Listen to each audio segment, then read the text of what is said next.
Indonesia Tourism Development Corporation atau ITDC Nusa Dua gelar persiapan menyambut kedatangan Raja Salman. Pengelola yakinkan kenyamanan bagi wisatawan lain di kawasan ITDC. PT ITDC Nusa Dua Bali selaku pengembang kawasan pariwisata Nusa Dua bertaraf internasional gelar sejumlah persiapan terkait kedatangan Raja Salman.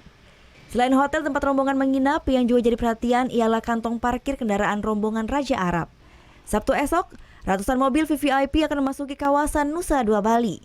Pengelola yakin Raja Arab dan rombongan akan mendapatkan perlakuan layaknya kunjungan kepala negara lainnya. Persiapan dilakukan lebih maksimal karena rombongan datang dalam jumlah yang sangat besar. Rombongan kerajaan akan menginap di sejumlah resort, yakni Hotel St. Regis, Hilton, Mulia, Bulgari, dan Legun. Nusa Dua ini sebetulnya dari awal mendevelop sebagai sebuah world class area ya. Artinya dari sisi security pun kita sudah menetapkan standar yang tinggi.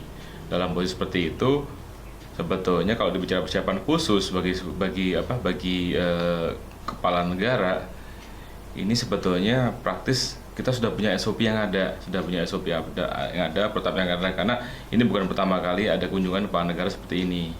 Bahkan kalau salah minggu kemarin Pak Jokowi kan hadir di sini ya. Nah, artinya persiapan SOP sudah ada.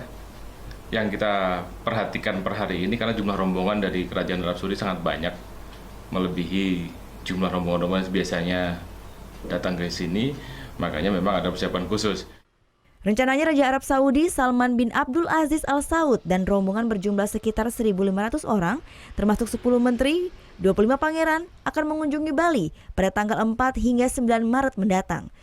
Surya Sanjaya melaporkan untuk NET.